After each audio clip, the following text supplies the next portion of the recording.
சென்னை திருவல்லிக்கேணி திருவேட்டீஸ்வரர் சிவன் கோவில் மிகவும் தொன்மை வாய்ந்த சக்தி வாய்ந்த சிவன் கோயில். இந்த கோவிலை பற்றி தான் இந்த வீடியோவில் பார்க்க போகிறோம். வாங்க வீடியோக்குள்ளே போகலாம்.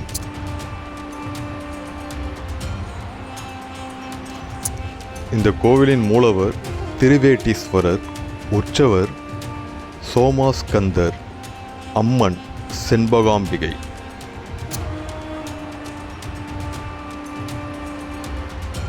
இந்த கோவிலின் முக்கிய திருவிழாக்கள் சித்திரையில் பிரம்மோற்சவம், வைகாசி விசாகம், புரட்டாசி மாலைய அமாவாசை, மாசி மகத்தில் தீர்த்தவாரி மற்றும் பங்குனி உத்திரம்.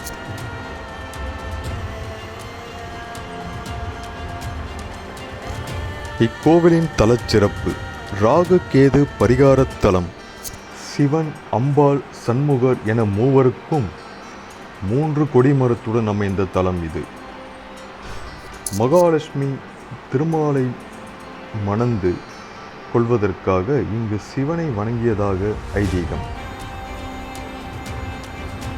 இதன் அடிப்படையில் இங்குள்ள ஒரு தூணில் மகாலட்சுமி கைகளில் கலசத்தை வைத்து சிவலிங்கத்திற்கு அபிஷேகம் செய்தபடி காட்சி தருகிறாள். மகாலட்சுமி சரஸ்வதியும் மற்றொரு சன்னதியில் அருகருகே இருக்கின்றனர். சரஸ்வதியிடம் வீணை கிடையாது. இக்கோயிலுக்கான விநாயகர் எதிரே தனிச்சன்னதியில் இருக்கிறார். பக்தர்கள் இவருக்கு தேங்காய் மாலை சாத்தி தேங்காய் எண்ணெய் தீபம் ஏற்றி வழிபடுகின்றார்கள். பிரகாரத்தில் சண்முகர் தனிச்சன்னதியில் 6 முகங்களுடன் மயில் மீது அமர்ந்த கோலத்தில் காட்சி தருகிறார். ஒவ்வொரு சஷ்டியின் போதும் இவருக்கு 6 மலர்கள், 6 நைவேத்தியம், 6 வகையான பழங்கள் படைத்து 6 குருக்கள் சத்ரு சம்மார திரிசதை என்னும் பூஜை செய்வது சிறப்பு. இக்கோயில் டைமிங் பார்த்தீங்கன்னா காலை 6 மணிலேருந்து மதியம் 11 மணி வரைக்கும், அதே போல் மாலை 5 மணி முதல் இரவு 9:30 மணி வரை. இது விசேஷ தினங்களில் டைம் சேஞ்ச் ஆகும். இது கரெக்டாக எங்கே இருக்குதுன்னு பார்த்தீங்கன்னா ட்ரிப்ளிகன் ஐ ரோட்டில் இருக்குது. நியரஸ்ட் லேண்ட்மார்க்கு ஐசோஸ் பஸ் ஸ்டாப்பு அண்ட் ஆஞ்சநேயர் கோவில். லொக்கேஷன் நான் ஷேர் பண்ணுறேன் டிஸ்கிரிப்ஷனில்.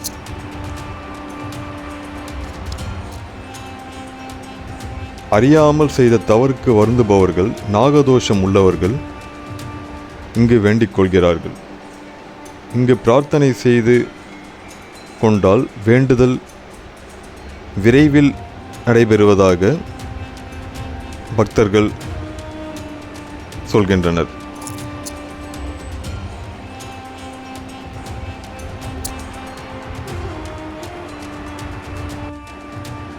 நீங்கள் அந்த கோவிலுக்கு வர வாய்ப்பு கிடைத்தால் ஒரு முறையாவது இந்த கோவிலுக்கு திருவேட்டீஸ்வரை வழிபடுங்கள், பயன்பெறுங்கள். நன்றி, வணக்கம்.